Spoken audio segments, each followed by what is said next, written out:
Golden State Media Concepts bring you Book Review Podcast, a haven for bookworms of all ages and the widest genres, from mystery to memoirs, romance to comedy, fantasy to sci-fi. If you love to read, this is the podcast for you. It's the Golden State Media Concepts Book Review Podcast.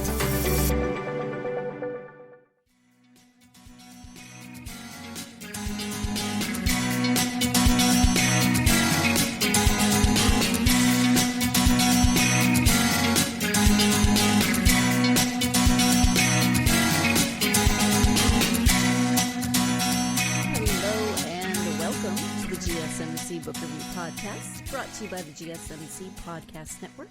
I am your host, Sarah, and as always, I am so happy to be with you for another book review, another author interview, another book review podcast, I guess is where I was going with that sentence before I seemed to lose my train of thought midstream.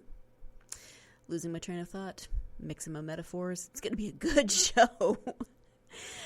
For those of you who are longtime listeners, you will probably recognize that I'm starting to sound a little scratchy, a little sinusy. You will not be surprised by this information because this is a regular occurrence for me, and spring starts early here in Northern California, so definitely have some allergies going on. But as I mentioned at the end of the last episode, I am speaking at this time with author Shelley Buck about her book, Leave Your Light On, the musical mantra left behind by an illuminating spirit. The authors are actually listed as Shelley Buck and Ryder Buck, with Kathy Curtis. Ryder is Shelley's son, and Kathy is a longtime family friend who helped assisted, whatever word you want to use, in the writing of this book. So let me go ahead and give you the description on the back. Singer and songwriter Ryder Buck was a young man with an unstoppable dream to lift people up through his music. But a threatening cancer diagnosis showed that life had other plans. While the disease should have beaten him, Ryder rose above it all to live from a place of passion. Then fate stepped in. Leave Your Light On is the song Ryder wrote that became his mantra. In this uplifting and powerful story, you'll meet an unforgettable character determined to accept his own quirks and flaws with humor. You'll see a parent-child relationship tested by unrelenting disease. And you'll get a guide for shining your light, no matter what life or death throws your way.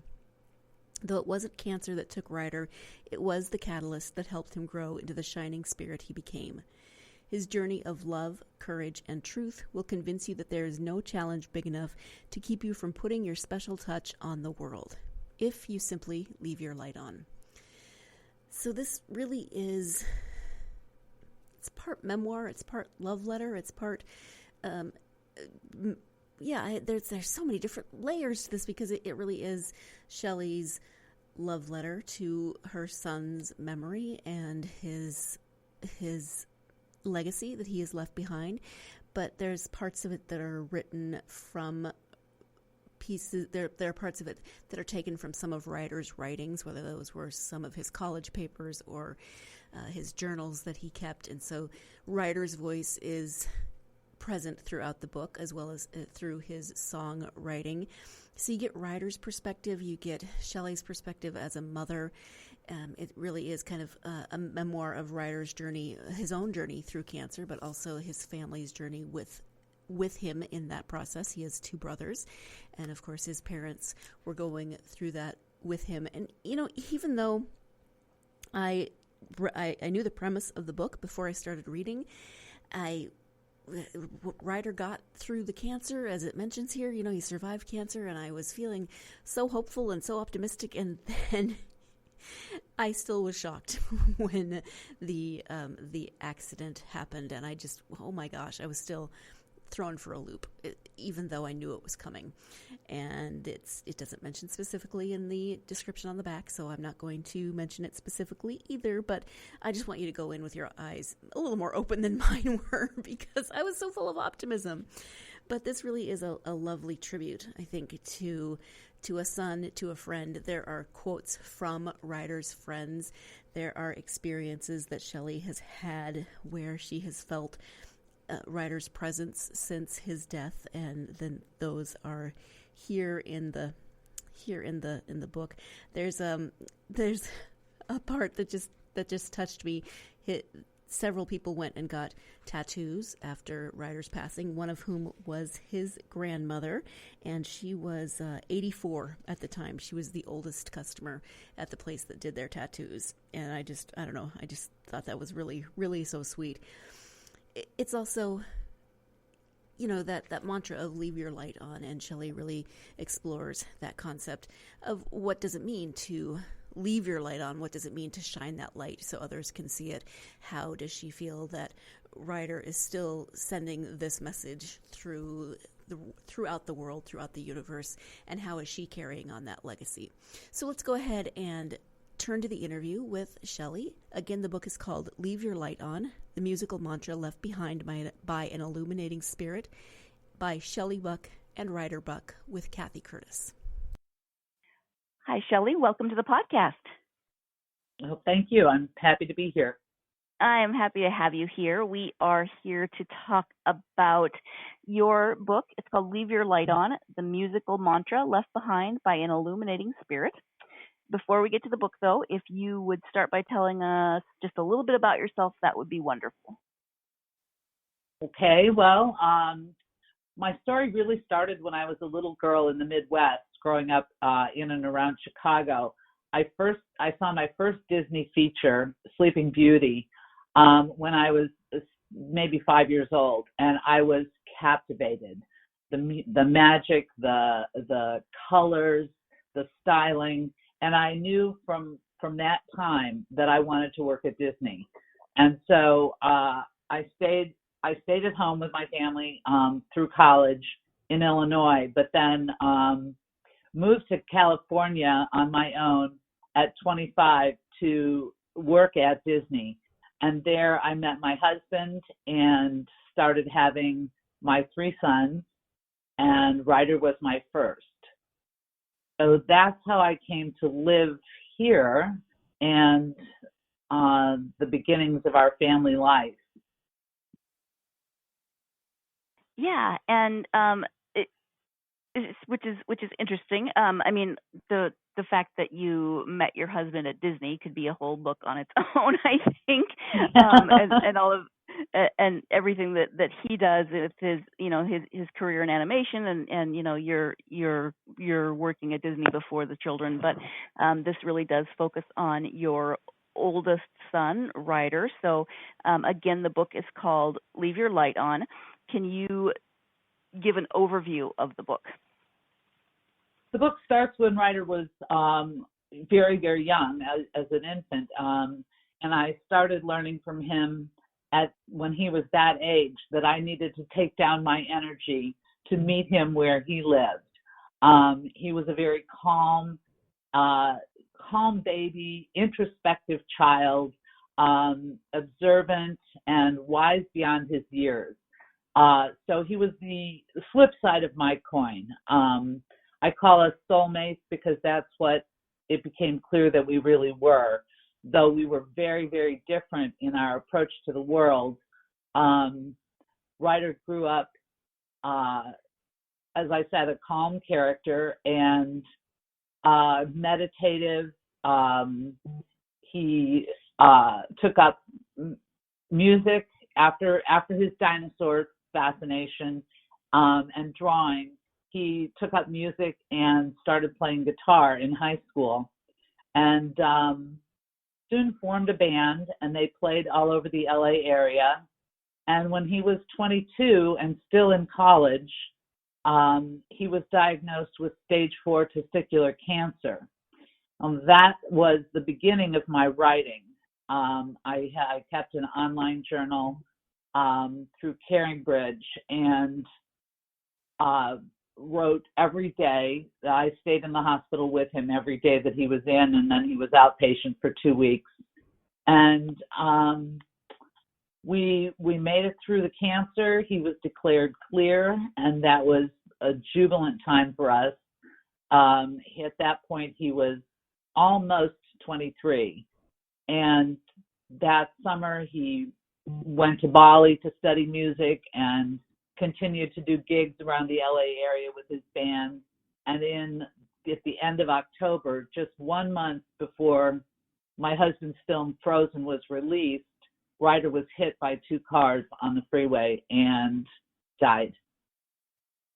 Yeah, I mean, oh my gosh, when I read that, I was like, I mean, I knew that he, you know, because of the nature of the book, I knew that he was no longer living, but I was heartbroken with you because of the, you know, just the journey and the fact that he'd survived cancer, but then that, you know, just yeah. So thank you for sharing that. You said that you started writing on the Caring Bridge website, which a lot of people will be familiar with. Maybe some people won't, but that's a place that you can update friends and family on, in this case, your son's ongoing journey with cancer, so that, you know, you don't have to keep repeating yourself. But it's a place right. that people can sign into and read. So It's time for our first break of the podcast, but as I was reading the book and as I was speaking with Shelley during our interview, it just kept striking me how hard and how, in some ways, wonderful it must have been to go through the writing of this book, to not only write it, but to go through some of Ryder's own writings and his song lyrics and those things, and how that would both bring him closer and, in some ways, make his loss harder.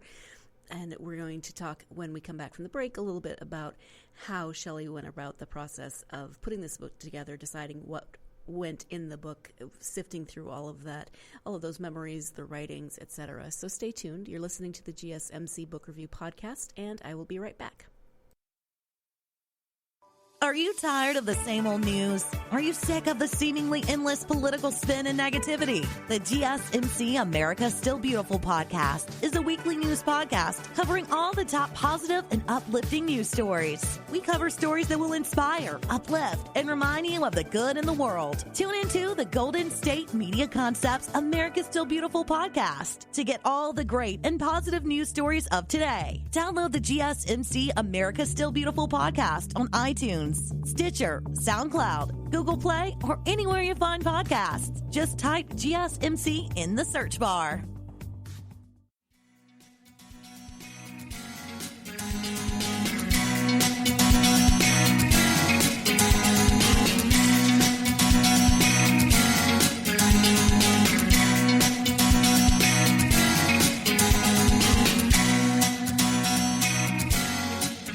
Welcome back to the GSMC Book Review Podcast. I am speaking today with Shelley Buck about her tribute to her son, Ryder. Again, the book is called Leave Your Light On. Let's go ahead and get back to the interview with Shelley. what was the process that you went through in deciding that you would make those writings and Ryder's writings and other things into a book?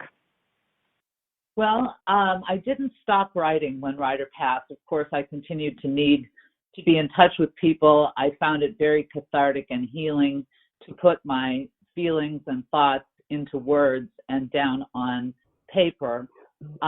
So I continued this journal for another 5 years after Ryder's passing.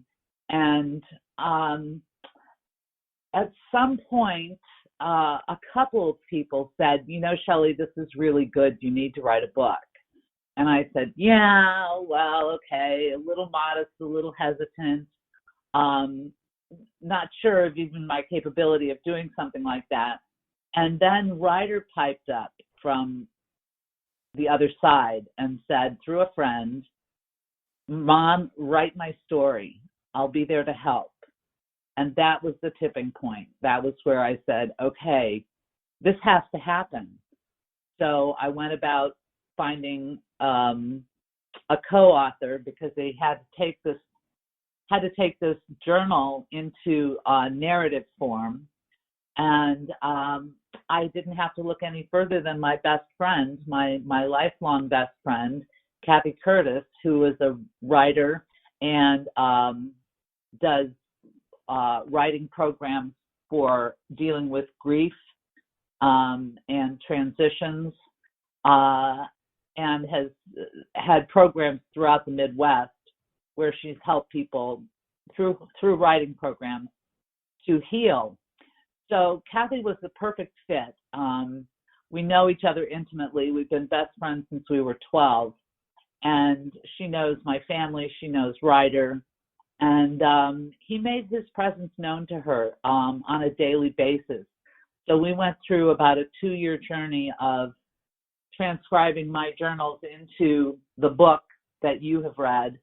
And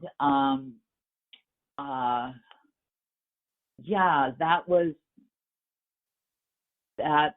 quite a journey. I can imagine. I mean, I can just imagine how cathartic it would have been, but also, difficult at times. I want to touch on something that you said. You said that Ryder told you, yes, do the book, and I'll be there to help you, and also made his presence known to your friend Kathy.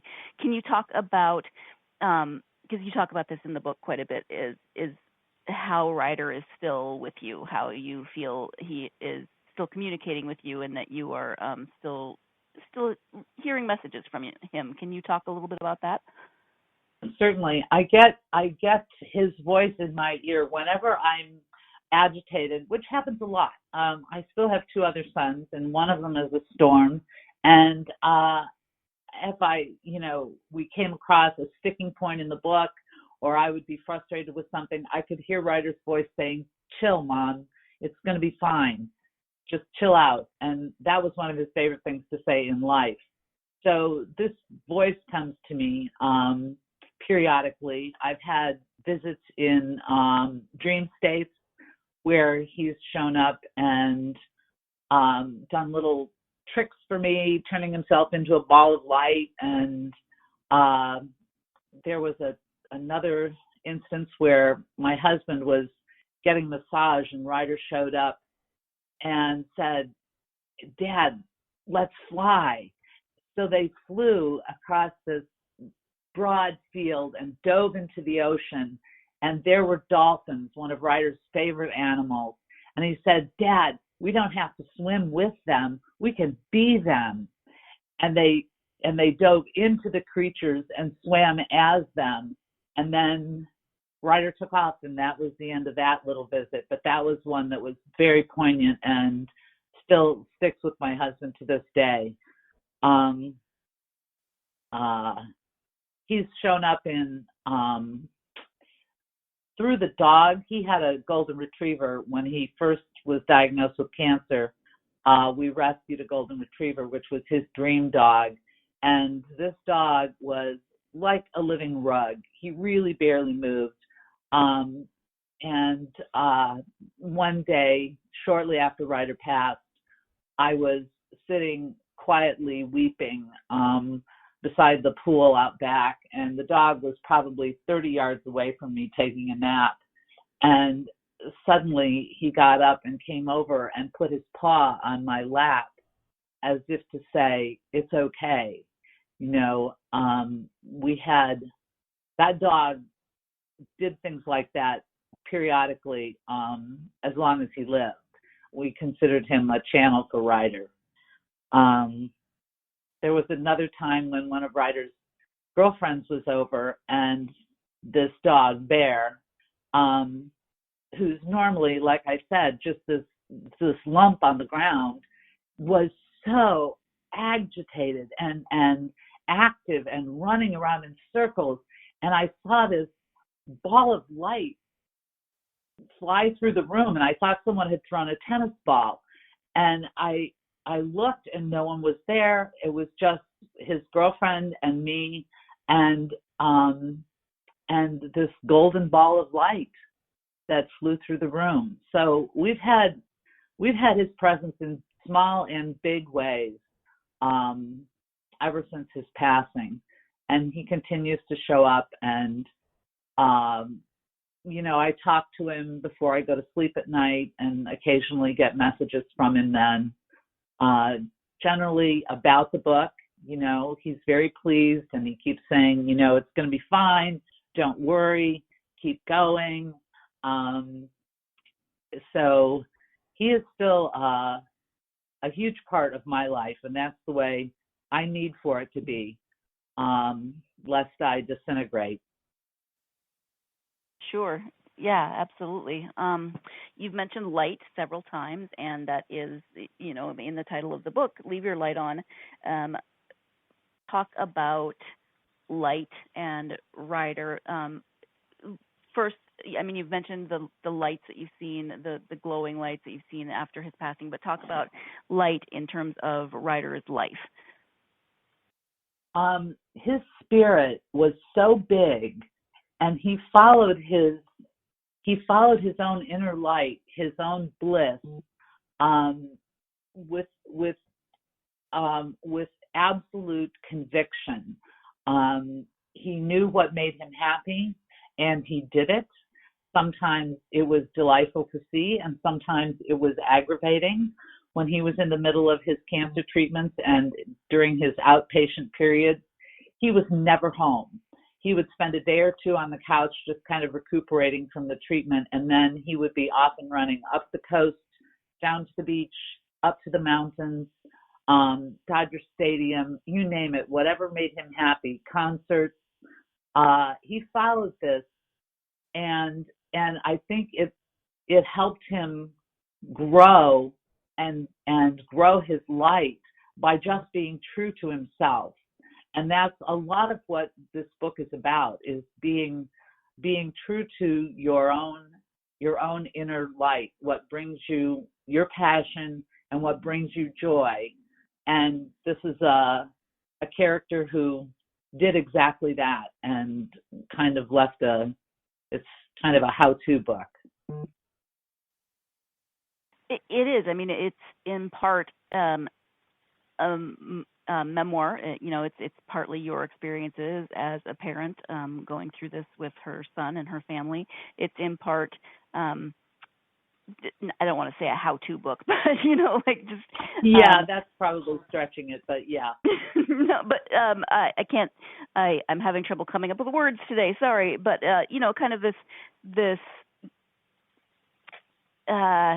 I don't have the right word, but for just encouraging people to follow that path and to be true to themselves as much as possible. So in light of that message, what do you hope readers might take from the book? I hope that, though it has some sadness and tragedy in it, that's just a vehicle for the lessons that Ryder taught us, which were to let go, take it easy, chill, and be yourself. And finding that own inner light in yourself and in others helps you stay connected to people in life and even in death. So what brings you joy is your light, your creativity. There are myriad ways to express your inner light, whether I make jewelry, cooking, gardening, writing is a great way to get feelings out and to grow from the process. So my hope is that people will be inspired to live their best lives, and take an example from this kid who went through, facing his own mortality and then having to find a way to continue to be in touch even after he was removed from this earth. I think that's the main thing. The light is there, and it's available to all of us. Right, and just to keep an eye out for it. Right. It's time for our second break of the podcast, but I really do love the way that Shelley has been able to turn this process, this grief, this huge, overwhelming series of events that happened in her life and her family's life, and turn it into this book of positivity, of reminding people of the difference that they can make in the lives of other people when they allow their gifts to shine through, when they allow their light to shine, and just that mantra can be anyone's mantra, to leave your light on, to know what it is that brings joy to other people and how your light shines that joy out into the world. So we're going to go ahead and take our second break. Stay tuned. You're listening to the GSMC Book Review Podcast, and I'll be right back.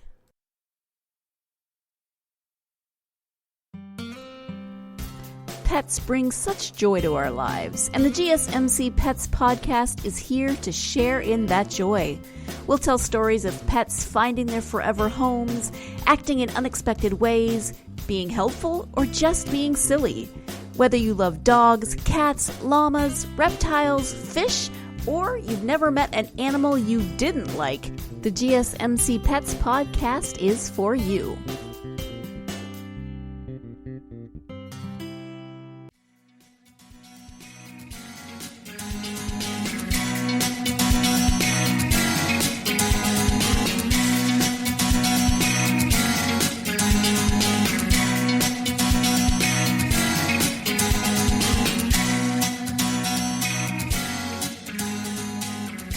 Welcome back to the GSMC Book Review Podcast. I am speaking today with Shelley Buck about her book, Leave Your Light On, The Musical Mantra Left Behind by an Illuminating Spirit. It is, of course, about her son, Ryder Buck. Let's go ahead and return now to the interview with Shelley.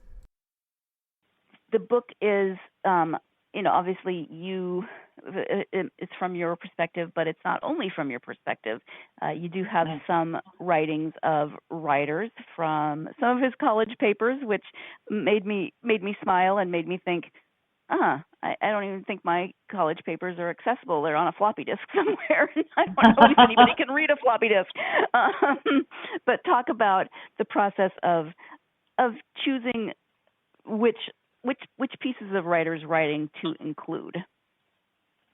Well, we tried to find the ones that were the most introspective and philosophical, and he was that a lot.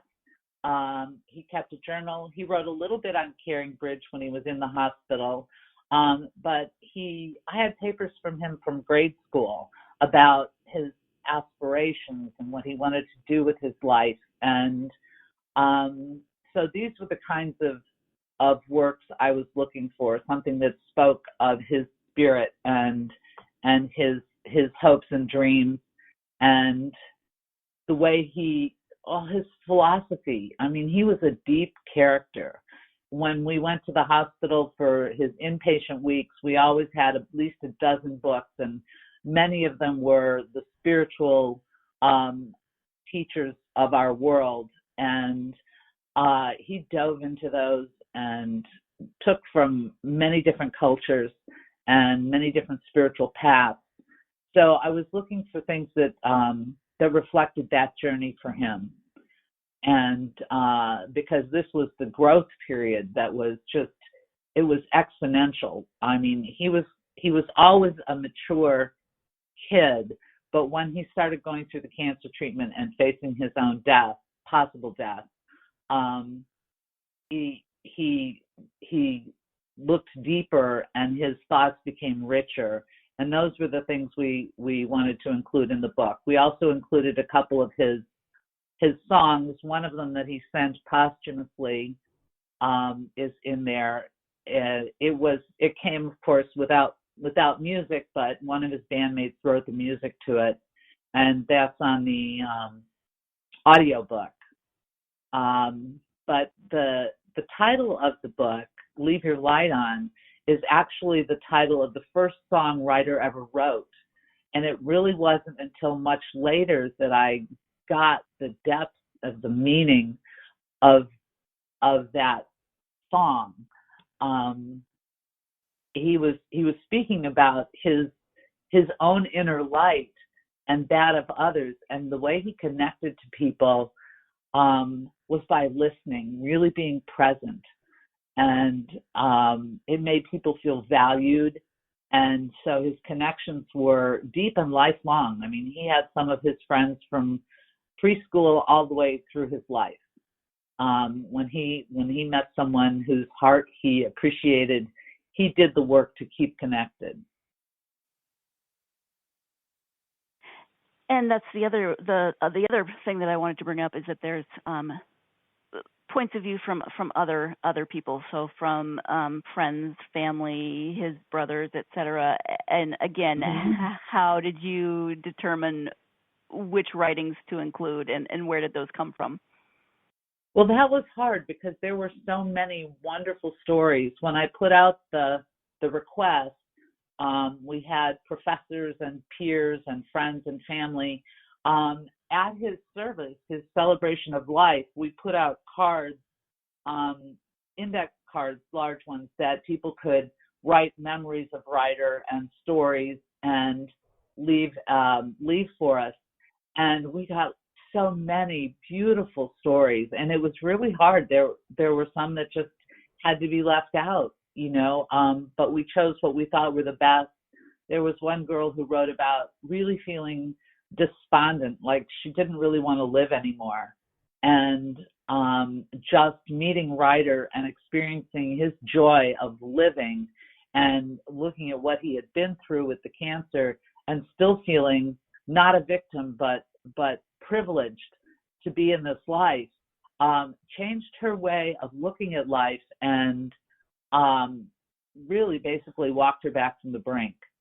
That was an important one. And of course, the memories of family, sometimes you're so close to something it's hard to write about it, but my boys both had a couple of poignant things to say about their experience with Ryder's passing, and of course those would be included. But they were really anecdotal stories of experience with Ryder and his light.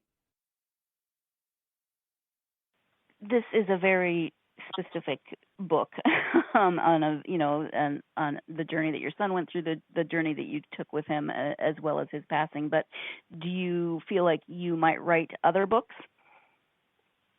Well, I didn't think I would write this one, so there's no telling. As you said, there is more to be said, and certainly we could write about the way this affected my husband, his work, the way the whole Disney story ties into the way we raised the boys, and the fact that Frozen 2 has a couple of tributes to Ryder in it. One is a character named Ryder, who embodies Ryder's, romantic, chill character. And then there was also a song called The Next Right Thing that was written partly inspired by Ryder and our journey through his passing. There's a lot more that could be said on this topic, but I don't have a crystal ball. I don't know if there'll be another book. Sure. I think your next book, it should be about Grandma Dot. I just don't know. I just love that she went. That at 84 she joined in the trip to the tattoo parlor and got a tattoo. Oh yeah, she was their oldest client to date, and she's almost 91 now. So. Oh wow. Yeah, still sporting her tattoo. Yes, that's wonderful. Do you have? I often ask for, if authors have advice for other authors. Your journey is so specific, and your reason for writing is so specific. But do you have advice for other people who may want to write a story like this, a memoir like this? Well, what worked for me and served our book best was that what I wrote was from my heart. It wasn't in my head. It was just as I would speak, and the things that I was feeling become the most authentic stories. So writing from the heart is really important. I would say, it was suggested to me that I get a ghostwriter to help me put this together. It just happened that I had a best friend who was more than qualified on many levels to help me, but there's always a need for an objective perspective because it's such a journey to write a book, to get it edited, to put it together and package it so that it's something you can launch into the world. And, I would have been lost without having a sounding board and someone that I trusted to help bring out the best in me and add to it. Thank you for that. You love Disney, obviously. Yes. But when you take the time to read, I don't know if you're a big reader or not, but do you have favorite authors or genres? Oh, I do, and it started when I was young with The Hobbit and the trilogy of Tolkien. I read that several times, and I don't do reruns, as I tell my boys.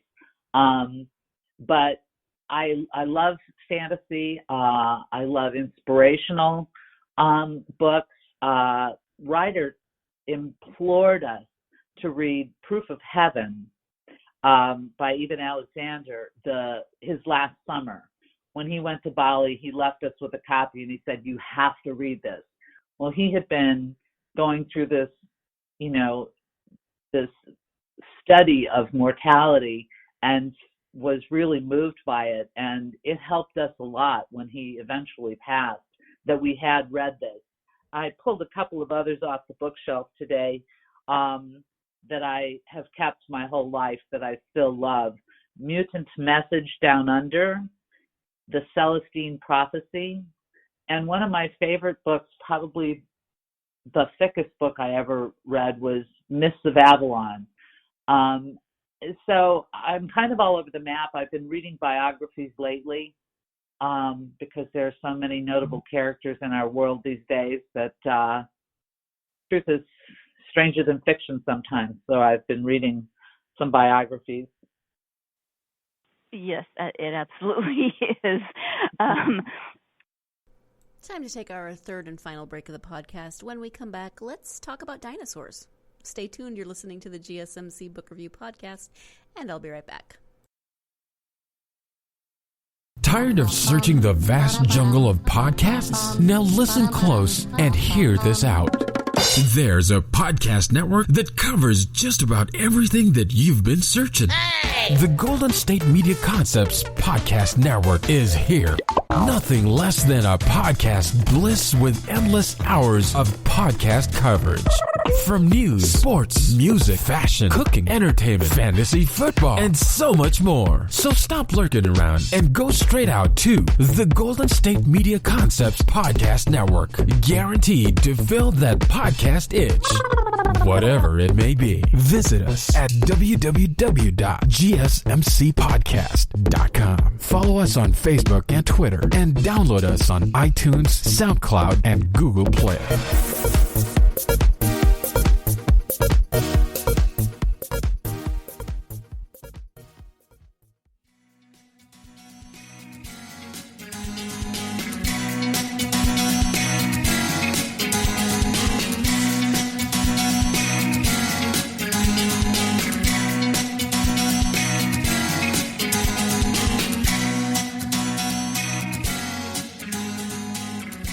Welcome back to the GSMC Book Review Podcast and the conclusion of my interview with Shelley Buck. Ryder went through a pretty heavy dinosaur phase as a child. Did he have favorite dinosaur books? I know that's kind of a random question, but... Oh my gosh. You know what? Yes. There was a dinosaur encyclopedia that I got for him that was almost as big as he was. And one day we were in the car and he had this thing open in the back seat in his little car seat. And he said, "Mom, this is a picture of a Corythosaurus, but it says Lambeosaurus."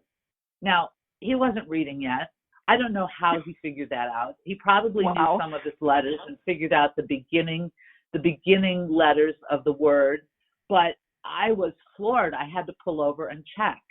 And he was absolutely right. So yes,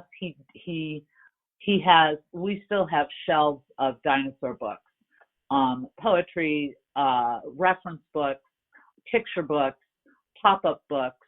Ryder was an avid reader from the very beginning. We kept books on the shelves that augmented what we were going through, what Chris's work entailed. When he did Pocahontas, we did all Native American tales for a few years.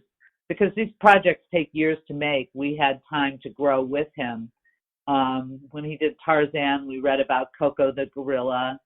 But yes, Ryder's passion for years were dinosaurs. I love that. That's wonderful. I know you have a website. It's not the easiest to find because there is another Shelley Buck who is an author, and she is not you. No. So if you could go ahead. Yes, we have a website strictly for the book called leaveyourlightonbook.com. And if you want to reach me and learn more about Ryder and hear more of his music and see his videos, he has a website called ryderbuckmusic.com, and that's Ryder with a Y. And there is a contact page there where people can reach me directly through email. And like I said, there are songs available, there are stories, pictures, videos, and on either site you can order the book. And I have a website for my jewelry called shellrae.com, SHELRAE. So I'm all of those places on the internet. All right, thank you for that. Any social media people might be able to interact with you on? Yes, I'm on Facebook as Shelley Buck. That's Shelley with an EY, and Instagram at Shelley Buck with just one L. Ryder has a Facebook page that I keep up under Ryder Buck. All right, thank you so much. Yeah, thank you for asking. Yes.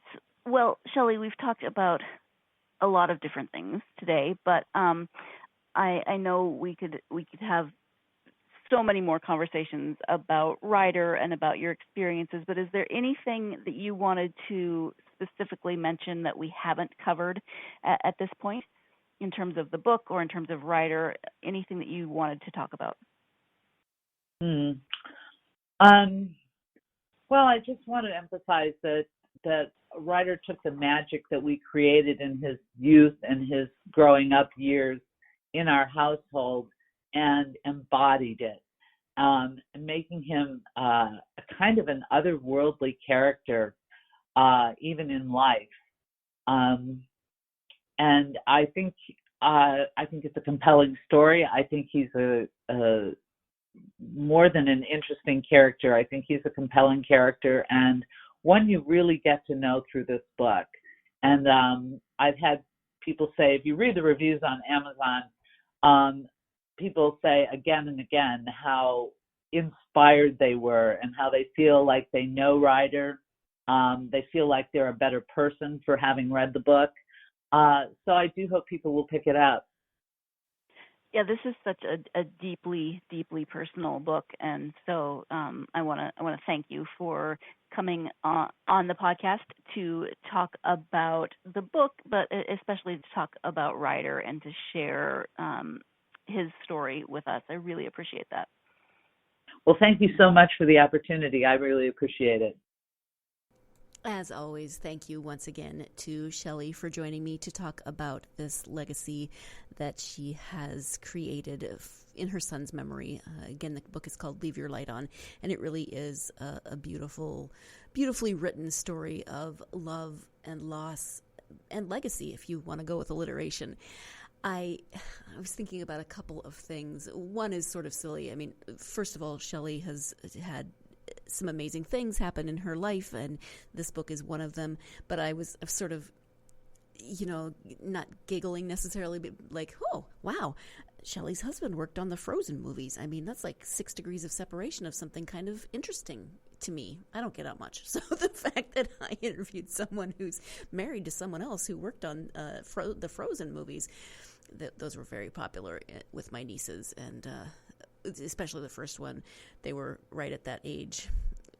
I mean, there was an age spread, but they sang that soundtrack for months, and it was stuck in my head. And I don't know, I just was like, that's kind of cool. Anyway, I was also thinking about some of the connections that Shelley was talking about and the places that she has felt Ryder's presence or felt like she's received messages from Ryder. And it got me thinking to the interview that I did a few weeks ago with Tracy Richardson, and she was talking about all those connections that happen in life. She didn't necessarily call them connections. I can't remember exactly what her wording was, but there's those times in life when you have that feeling that something before it happens, or you feel like something in the universe is sending you a message. And I thought that those were kind of interesting, that I had 2 somewhat similar conversations in less than a month. I'm always fascinated by how the interviews that I do create connections. And maybe that's kind of what Tracy was talking about in terms of those connections in the world, those things that happen where you just sense something in the universe around you.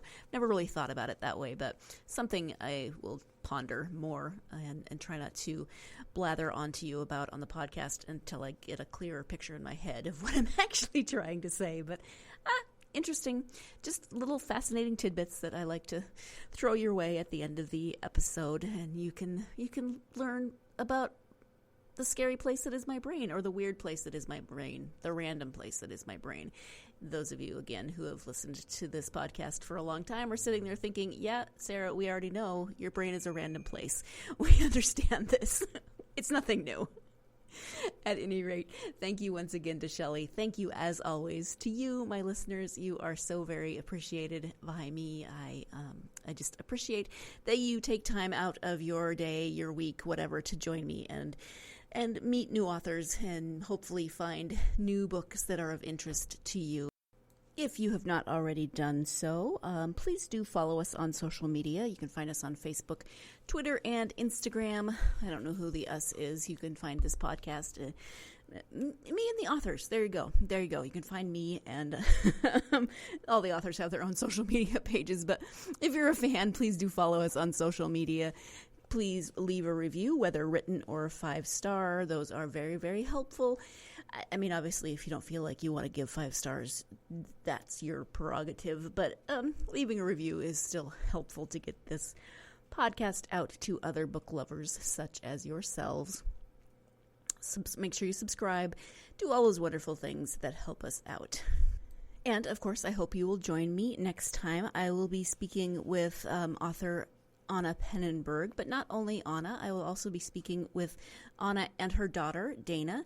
The book is called Dancing in the Narrows, A Mother-Daughter Odyssey Through Chronic Illness. Again, connections, because we had this lovely story of Ryder written by his mother, and this one is a mother-daughter journey. And although Dana is not listed as an author on the book, she will be joining us to talk about the book is about her. The book is about her journey with discovering that she had Lyme disease and how to treat that and everything that went along with that journey. So I hope you will join me for that. I'm looking forward to interviewing a mother-daughter duo. So that will be on the next episode of the GSMC Book Review Podcast. Hope you're having a great day. Hope that your day, your week, whatever, involves plenty of time to get yourself lost in a good book. Thanks. You've been listening to the Golden State Media Concepts Book Review Podcast, part of the Golden State Media Concepts Podcast Network. You can find this show and others like it at www.glsmedia.com. GSMCpodcast.com. Download our podcast on iTunes, Stitcher, SoundCloud, and Google Play. Just type in GSMC to find all the shows from the Golden State Media Concepts Podcast Network. From movies to music, from sports to entertainment, and even weird news. You can also follow us on Twitter and on Facebook. Thank you, and we hope you have enjoyed today's program.